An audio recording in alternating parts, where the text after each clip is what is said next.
E hoje a gente vai falar, como foi bem anunciado, a gente vai falar sobre comunicação que transforma. E o meu desafio, como eu falei, é conseguir trazer para vocês de uma forma curta, em 30 minutinhos, o que normalmente a gente faz em 10 horas, quando a gente dá um treinamento direto para o público final, e em 12 horas, quando a gente dá um treinamento em campo. E aí eu queria começar compartilhando com vocês, pedindo para que vocês façam uma reflexão rapidinha do que vem à cabeça de vocês quando vocês ouvem o termo comunicação. E depois pensar o que vem à cabeça quando você pensa no termo comunicação interpessoal. Mas, na verdade, é tudo uma coisa só. E o que eu vou trazer aqui é um conceito muito mais de comunicação interpessoal, porque também não adianta você falar em comunicação pública, em comunicação oratória, se você não pensa que existe alguém que fala, alguém que comunica e alguém que recebe essa comunicação, tá? E o que é a comunicação interpessoal? Ela, na verdade, é o topo de um iceberg bem grandão. A comunicação interpessoal, dependendo de como ela é feita, ela vai impactar os negócios de uma forma geral, ela não vai impactar só os relacionamentos, mas ela vai impactar os negócios. Só que por que ela é só o topo de um iceberg? Porque, falando de uma forma muito simplista, a comunicação é o caminho entre o que eu penso e o que você escuta. Só que no meio disso existe uma série de coisas. Então, a gente, quando treina sobre comunicação interpessoal, a primeira coisa que a gente vai fazer é mostrar que o que está por baixo do iceberg é todo esse complexo fluxo e que depende de uma questão de autoconhecimento, de conhecimento do outro, de adequação da forma com que a gente fala. Enfim, é super complexo. Mas o bom é que, assim como qualquer habilidade, a comunicação é treinável. O cérebro, na verdade, é capaz tanto de produzir novos neurônios, como construir novas arquiteturas neurais até a gente morrer. Claro que com o passar do tempo, isso vai declinando. Tanto a neurogênese, que a gente chama, que é o nascimento de novos neurônios, como essa neurosinapse, né? essa criação de novos mapas mentais. Apesar disso ir declinando, acontece por toda a vida até a gente morrer. Agora, eu vou passar a trazer alguns elementos que compõem 3 diferentes blocos da comunicação. Vamos começar da parte passiva, depois a gente vai falar da ponte entre a passiva e a ativa e vamos falar depois da ativa. Vamos falar primeiro da passiva e da ponte, porque elas são mais simples.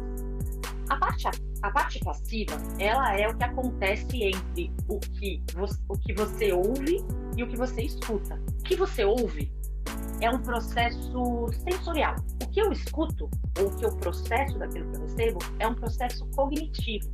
E aí, para um bom comunicador, é super importante entender a sua plateia, o seu público, e aprender a escutar, mais do que escutar, que é esse processo cognitivo, a minha interpretação daquilo que eu recebo, é escutar ativamente.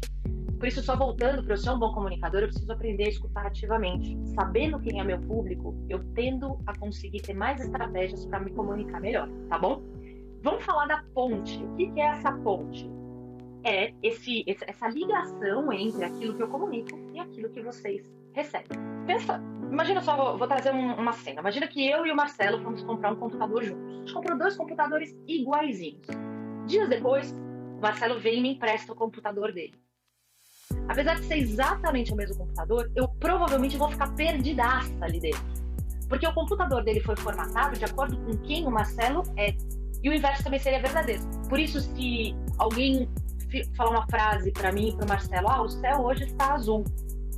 Pode ser que para o Marcelo, a referência de um céu azul seja um céu com nuvens.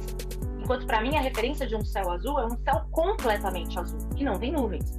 O bom comunicador, ele tanto sabe escutar de forma ativa, como ele também sabe alinhar entendimento quando algo é relevante. E aí a gente passa para a parte ativa, que é a terceira e última parte, mas que é a mais complexa delas. Porque aqui é importante a gente entender tanto movimentos automáticos do cérebro, como entender a nossa clareza interna e a forma de comunicar. O cérebro, ele tanto é limitado, como ele é nosso protetor. É importante que eu pense nisso quando eu estou querendo comunicar algo para alguém. Peraí, o cérebro daquela pessoa é limitado. Vai ser limitado para manter a atenção, para receber o que eu estou falando e para compreender o que eu estou falando. Dependendo de como eu me comunico, eu posso gerar um sentimento de ameaça no cérebro das pessoas, e daí elas não vão receber aquilo que eu estou falando. Então, isso é super importante da gente saber. A gente fala da parte ativa da comunicação, saber que o cérebro do outro é limitado e que quanto mais eu gerar nele um sentimento de recompensa, mais ele vai estar aberto para receber a minha comunicação, tá? Então, esse é um aspecto. A outra questão é a clareza interna. Por que a gente vê naquele gráficozinho lá, o que eu penso é diferente do que eu falo, o que eu penso é diferente do que eu comunico? E a clareza interna ela é fundamental, porque se eu não me entendo direito, muitas vezes eu vou reagir a situações e vou comunicar coisas que não é o que eu queria. Essa é a parte mais complexa, tá, gente? É dessa clareza interna. Exige um processo contínuo de autoconhecimento.